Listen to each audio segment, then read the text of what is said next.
بسم اللہ الرحمن الرحیم۔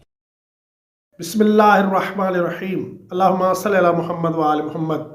مومن کرام، اللہ رب العزت کا قرآن مجید میں ارشاد ہے، ادعونی استجب لکم، مجھ سے دعا کرو میں تمہاری دعا کو قبول کروں گا۔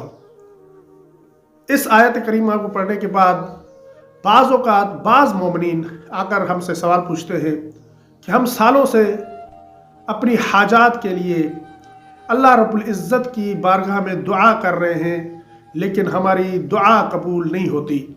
آخر اس کا سبب کیا ہے؟ آخر اس کی وجہ کیا ہے؟ کیا احادیث میں اس کا سبب بیان ہوا ہے؟ اس سلسلے میں عرض کروں گا کہ کتاب میزان الحکمہ میں حضرت امام سید الساجدین امام زین العابدین علیہ الصلوۃ والسلام سے منقول ہے کہ مولا نے فرمایا کہ مومن کی دعا تین حالتوں سے خارج نہیں ہے، تین حالتوں سے خالی نہیں ہے۔ یا اس کی دعا قبول ہوتی ہے، یا اس کی دعا ذخیرہ آخرت ہوتی ہے، اور یا اس کی دعا اس پر آنے والی مصیبت کو ٹال دیتی ہے۔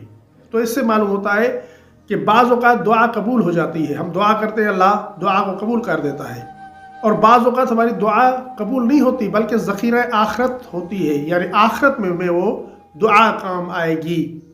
اور بعض اوقات ہم پر جو مصیبتیں آنی ہوتی ہیں، ہماری وہ دعا ان مصیبتوں کو ٹال دیتی ہے، دور کر دیتی ہے ہم سے۔ تو اس لیے ہمیں اللہ رب العزت کی رضا میں راضی رہنا چاہیے، ہر وقت اللہ تعالیٰ سے دعا کرنی چاہیے۔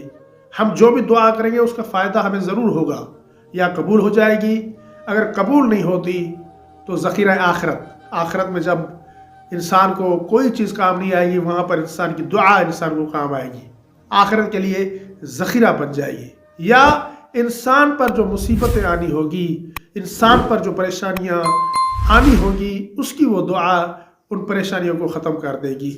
یہ سبب ہے انسان کی دعا کے قبول نہ ہونے کا۔ اور نیچے جو وہ سبسکرائب کا بٹن ہے نا، اس کو ہٹ کرو، جلدی سے کرو سبسکرائب۔